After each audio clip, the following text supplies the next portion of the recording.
ရှင်နေသေးတဲ့ရုပ်သေးနဲ့တန်စင်ကျမသိထားတာကတချင်းတစ်ပုတ်ဖြစ်လာဖို့ဆိုတာအလင်္ကာမြောက်တဲ့စာသားလှလှလေးတွေနဲ့တန်စင်လှလှလေးတွေလိုအပ်တယ်လို့သိထားတယ်။ဒါပေမဲ့ဟိုဘက်အိမ်ကတန်စင်ဆိုတဲ့ကောင်မလေးကဘာစာသားမှမပါတဲ့ instrumental music တန်စင်တွေကိုပဲနားထောင်နေတာ။သူနားထောင်နေတာတွေကတချင်းလို့ခေါ်ထားရဲ့လား။တချင်းတစ်ပုတ်လို့ပြောရင်တောင်တချင်းမပီသားတဲ့တချင်းတွေပဲလို့ကျမထင်တယ်။တန်စင်ကလွန်ခဲ့တဲ့တစ်နှစ်လောက်အထိဒီလိုပုံစံမဟုတ်ပါဘူး။စာသားပါတဲ့တချင်းတွေနားထောင်တဲ့အပြင် cover songs တွေပါဆိုတတ်သေးတာ။ပြီးခဲ့တဲ့3လလောက်ကမှသူ့အဖေဆုံးသွားပြီးကတည်းကကျမတို့အိမ်ကိုလည်းအလဲမလာတော့ဘူး။တွတ်တွတ်လက်လက်အပြုတ်မှုလေးတွေလည်းမရှိတော့ဘူး။သူတို့အိမ်ကိုမုတ်သွားပေးတိုင်းအရင်လိုသူထွက်မလာပဲသူ့အမေကပဲထွက်လာတယ်။ပြီးတော့စာသားမပါတဲ့တရောသံတွေကိုကြားရတော့သူ့အမေကိုဘယ်သူဖွင့်တာလဲလို့မေးကြည့်တော့သူ့အမေကတန်စင်ဖွင့်နေတာလေသမီးရဲ့ဒီကောင်မလေးတရောသံတွေနားထောင်ပြီးဘာတွေစိတ်ကူးရင်နေမှလည်းမသိဘူးဟုကျမကိုဆိုလေသည်တန်စင်အကြောင်းခေါင်းထဲကထုတ်လို့မရလို့ကျမသိထားတာလေးတွေကိုပဲစိတ်ကူးကပါလေးတိဆောက်ကြည့်တယ်တန်စင်ကတကယ်ပဲစိတ်ကူးတွေရှင်နေတာလား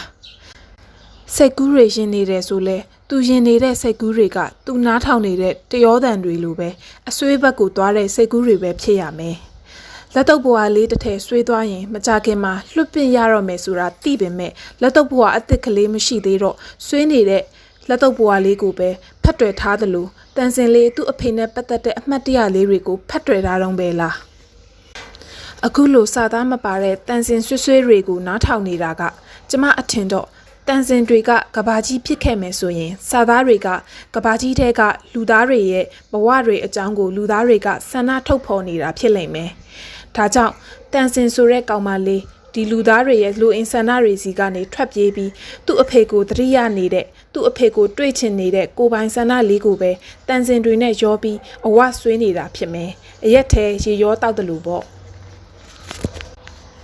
ကျမကအလင်္ကာဆိုတဲ့နာမည်နဲ့လိုက်အောင်အလင်္ကာလှလှလေးတွေပါတဲ့တချင်းလေးတွေကိုအရန်နှစ်သက်တဲ့သူမို့အခုလောလောဆယ်မှာတော့တန်စင်နဲ့စန့်ကျင်ဘက်လိုဖြစ်နေတာပေါ့တခါတလေလူတွေကတယောက်နဲ့တယောက်ဘာစကားမှမပြောဘဲသူတို့တွေရဲ့အတွေးတွေကစန့်ကျင်နေတတ်တယ်လေအဖြူရောင်ကအမဲရောင်ကိုပကြီးကားတစ်ချက်ပေါ်မှာလှလှလေးစန့်ကျင်နေတယ်လို့ပေါ့ကျမမှာတငယ်ချင်းတယောက်ရှိတယ်သူ့နာမည်ကမင်းမင်းတဲ့မင်းမင်းကတချင်းတစ်ပုတ်မှာဆိုရင်အရန်နားကြီးတဲ့တန်စင်တွေနဲ့တူတယ်။အဲ့ကောင်ကစကားအရန်များတဲ့ကောင်။အဲ့ကောင်အခုလဲကျမရုံးပိတ်ရက်မှာကျမအိမ်လာလဲမဲတဲ့။မမီနဲ့ကျမတော့နားရည်ညီးယုံမှာပဲ။ပြီးရင်အခုတလောဒီကောင်ရက်ကတ်ထဲမှာစာအုပ်တအုပ်ဘောပင်တစ်ချောင်းနဲ့ပတ်နေတယ်။တည်သွားတဲ့သူတွေရဲ့အကြောင်းတွေကိုလိုက်စုံစမ်းနေတာတဲ့။ဒီကောင်ဘာတွေရှုပ်အောင်မလဲမသိဘူး။မင်းမင်းတော့ချမ်းသာအောင်မယ်သူ့အကြောင်းတွေတွေးနေတော့ပဲအိမ်မှာတကားလာခောက်နေတယ်တကားခောက်နေရင်လဲပါဇက်ကအငြိမ်မနေဘူးပြို့အပြိုကြီးအလင်္ကာတို့အိမ်ကလားခမကျွန်တော်ကရက်ွက်ထဲကကာလာသားမင်းမင်းပါဗျနှစ်အိမ်ကျော်ကပါဟုမင်းမင်းဆိုလျင်ကျမကတကားဖွင့်ပေးရင်ဟဲ့တူတူပြောမမေကြားရင်အပြိုကြီးကိုအကျယ်ကြီးပြောတယ်ဆိုပြီးနင်အဆဲခံရတော့မယ်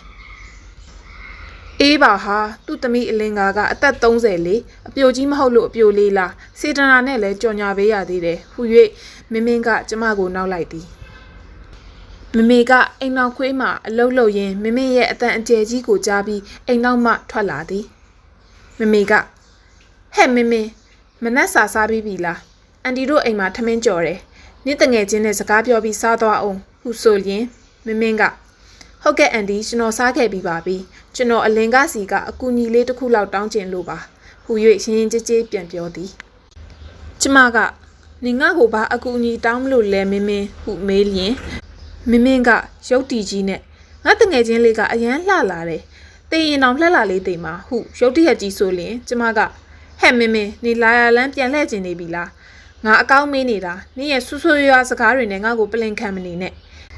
ဒီရုံးပိတ်ရက်လေးတရက်သေးရှိတာငါအချိန်တွေကိုမဖြုံးနဲ့ငါစာဖတ်ရအောင်မယ်တန်ရှင်းရေးတွေလုပ်ရအောင်မယ်ဟုအချိန်မရသည့်ပုံစံဖြင့်ပြန်ပြောလိုက်သည်ထိုအခါမင်းမင်းကဒီလိုအလင်္ကာကြီးငါအဖေကရုပ်သေးလှုပ်တဲ့သူဆိုတော့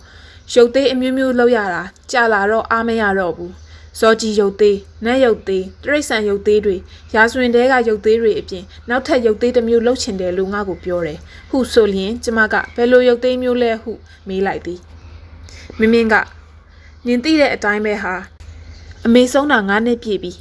အမေ9နှစ်ပြည့်တုန်းကအဖေကငါ့ကိုအမေကိုပုံဆောင်တဲ့ရုပ်သေးတစ်ရုပ်ထုတ်ပြတယ်ပြီးတော့ပြောတယ်အမေကိုပုံဆောင်တဲ့ရုပ်သေးကိုရုပ်သေးတစ်ပင်မှာအဖေကိုယ်တိုင်ကားပြမယ်လို့ပြောတယ်ကားတဲ့အခါမှာလဲအမေအပြိုဘဝတုန်းကဘာတွေကြိုက်တတ်လဲပြီးတော့ဘယ်လိုပုံစံနေထိုင်လေးရှိလဲအဖေကအမေကိုဘယ်လိုတွေပိုးပန်းခဲ့ရလဲဆိုတဲ့အကြောင်းတွေပြီးတော့အမေကအဖေကိုချစ်မိသွားတဲ့အကြောင်းတွေတာဦးလေးမင်းမင်းရလို့အမေတို့ပျော်ခဲ့တဲ့အကြောင်းတွေပြီးတော့အမေတည်သွားတော့အမေလောကကြီးအတွက်ခြံခဲ့တဲ့အမေရဲ့စံနမူနာတွေနဲ့ဇလန်းကိုအဆုံးသတ်မယ်လို့ပြောတယ်ဟူ၍ရှင်းပြလျင်ကျမကစိတ်ဝင်တစားနားထောင်နေသည်မင်းမင်းကစကားဆက်သည်ငါအဖေကသူနဲ့တိတဲ့ရုပ်သေးကားတဲ့သူတွေနဲ့တိုင်ပင်ကြည့်တော့သူတို့ကလည်းစိတ်ဝင်စားကြတယ်ရုပ်သေးလောကအတွက်တမိုင်းအစ်စ်လဲရတာပေါ့ပြီးတော့တည်သွားတဲ့သူတွေကလောကကြီးအတွက်ကိုနဲ့နီးစပ်တဲ့သူတွေအတွက်ပေးသွားခြင်းနဲ့စံနမူနာတွေစီကနေသင်ခန်းစာတွေရနိုင်တယ်လေပြီးတော့လူတွေကတခါတလေထူးဆန်းတယ်ရှင်နေတဲ့သူတွေရဲ့စကားတွေထက်တည်သွားတဲ့သူတွေရဲ့စကားတွေကိုထိမ့်သိမ်းရမယ့်အမွေအနှစ်တစ်ခုလိုနားထောင်တတ်ကြတယ်ငါအဖေကငါ့ကိုအကူအညီတောင်းတယ်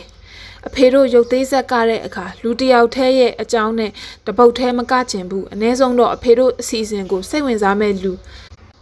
လူသေးထားတဲ့အိမ်နဲ့အိမ်လောက်ရှာပေးပါလားသားရဲ့တဲ့ရက်ွက်ထဲကလူတွေနဲ့အဖေနွေးနွေးထွေးထွေးအပေါင်းလုပ်ချင်လေတဲ့အဲ့တော့ငါတာဝန်ကရက်ွက်ထဲမှာမိသားစုဝင်တွေဆုံးရှုံးသွားတဲ့သူတွေထဲမှာမှသူတို့ရဲ့မရှိတော့တဲ့မိသားစုဝင်တွေရဲ့အကြောင်းကိုပြောပြခြင်းနဲ့သူရုပ်သေးအဖြစ်ကပြဖို့သူတို့မိသားစုဝင်တွေကိုခွင့်တောင်းကြည့်နေတာတအိမ်ကတော့စိတ်ဝင်စားတယ်သူတို့ကရုပ်သေးကိုလည်းစိတ်ဝင်စားတယ်စိတ်ထားကောင်းပေမဲ့မရှိတော့တဲ့သူတို့အဖေရဲ့စံနမူနာပြထိုက်တဲ့အတွေ့တွေအကျင့်တွေကိုရုပ်သေးသပင်အားဖြင့်ဖော်ပြခြင်းနေတဲ့ငါနဲ့ကိုအကူအညီလေးတစ်ခုလောက်တောင်းကျင်လို့အလင်ကတန်ဆင်းရဲ့အဖေကမိသားစုအပေါ်မှာတာဝန်ကျေတဲ့သူတယောက်ဆိုတော့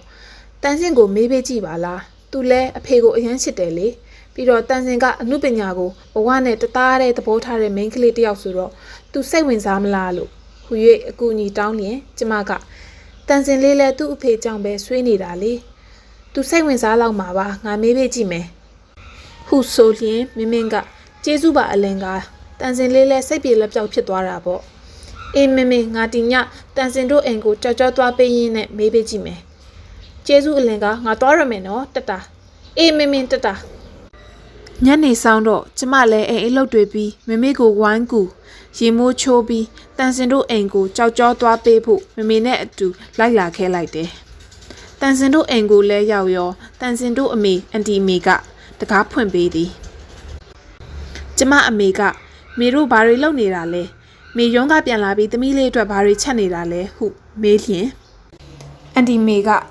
တန်စင်အတွက်အသေးဖြော်ရည်ဖြော်ပေးနေတာလေမမတန်စင်ကဝိတ်တက်မှာဆိုလို့တဲ့ငါးစာမစားတာကြပြီးချစ်ချစ်ရဲ့ဟူ၍ကျမအမေအားပြောလေသည်အန်တီမေကကျမအားသမီးလေးအလင်ကတန်စင်အခန်းထဲမှာတီးလုံးတွေနားထောင်ပြီးသူ့အဖေအတွက်သချင်းတွေရေးနေတယ်သမီးစကားသွားပြောလို့ရတယ်နော်ဝင်သွားလိုက်နော်ဟူ၍ဆိုလျင်ကျမကတန်စင်အခန်းထဲသို့ဝင်သွားလိုက်သည်ကျမထင်ထားသလိုတန်စင်ကဆွေးမနေပဲရှင်လန်းတဲ့မျက်နှာလေးနဲ့ကျမအားလာလေးမက်အလင်ကတန်စင်ကြီးလုံးတွေနားထောင်လို့ဝါလို့ဖဖေအတွက်သချင်းတွေရေးနေတာလောလောဆယ်အခြားသူတွေရဲ့စာသားတွေပါတဲ့သချင်းတွေကတန်စင်အတွက်မွန်းကျက်လွန်းလို့နားမထောင်ဖြစ်ဘူးဟုတ်လားတန်စင်မတန်စင်အတွက်စိတ်ဝင်စားစရာတခုပြောပြမလို့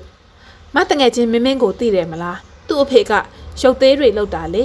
သူ့အဖေကတည်သွားတဲ့သူတွေရဲ့ဘဝအကြောင်းကိုရုပ်သေးသပင်မှာသူတို့နဲ့ပုံတူရုပ်သေးတွေလုပ်ပြီးသူတို့ရှင်တန်ခဲ့တုန်းကဘဝအကြောင်းတွေကိုရုပ်သေးအဖြစ်ကပြချင်လို့တဲ့အဆုံးသတ်မှာတော့သူတို့ရဲ့တည်သွားတဲ့အကြောင်းနဲ့မတည်ခင်မှာဘယ်လိုစံနမူနာကောင်းတွေနဲ့နေထိုင်သွားခဲ့တယ်ဆိုတာတွေနဲ့အဆုံးသတ်မယ်တဲ့သူတို့ဘဝကလောကကြီးကိုဘာ message တွေပေးလဲဆိုတာနဲ့အဆုံးသတ်ချင်တာတဲ့ဟုဆိုလျင်တန်စင်အရန်စိတ်ဝင်စားတယ်အမတန်စင်လုံမယ်တန်စင်အဖေကတန်မှန်ရုံးဝန်ထမ်းတယောက်ဆိုပေမဲ့မိသားစုပေါ်အရန်တာဝန်ကြီးခဲ့တာမေမေနဲ့တန်စင်ကိုလည်းဘဝရဲ့ဘဲအခြေအနေကိုပဲရောက်ကိုကောင်းစားဖို့သူများရဲ့ဘဝကိုချမနှင်းဖို့တဖွားဖွားပြောခဲ့တာကျေးဇူးပါမက်အလင်ကရဲ့တန်စင်လဲတမိုင်းပေးတာဝန်တစ်ခုလိုလှုပ်ဖြစ်အောင်လုပ်မယ်ဟုအားတက်တရောပြောလျင်ကျမကကျေးဇူးပါတန်စင်ရဲ့ ဒါဆိုအမတို့ကောင်းထဲပေါ်လို့ရပြီပေါ့ဟုတ်ဝမ်းသာအားရပြန်ပြောလိုက်သည်နှစ်လခန့်ကြာလျင်ရုပ်သေးသပင်လေးတစ်ခုမှာတိတ်ဆုံးခြင်းများမှရရှိသောရှင်သန်နေထိုင်နည်းများဆိုသည့်ခေါင်းစဉ်ဖြင့်ဖြစ်ရမှန်ရုပ်သေးသပင်လေးတစ်ခုပေါ်ပေါက်လာခဲ့သည်ကြည့်ရှုသူတွေလည်းတမန်ဘဝတွေထဲကရရှိတဲ့ရိုးသားမှုသင်ခန်းစာစ조사မှုသင်ခန်းစာအပြင်အချစ်ရဲ့စုံလင်တဲ့ရတ္တတွေကိုရရှိပြီးကျမရေးနဲ့ညီညွတ်တဲ့မုတ်အကောင်းစားတွေစားလိုက်ရတယ်လို့စိတ်အကောင်းစားကြီးတွေရရှိသွားကြတယ်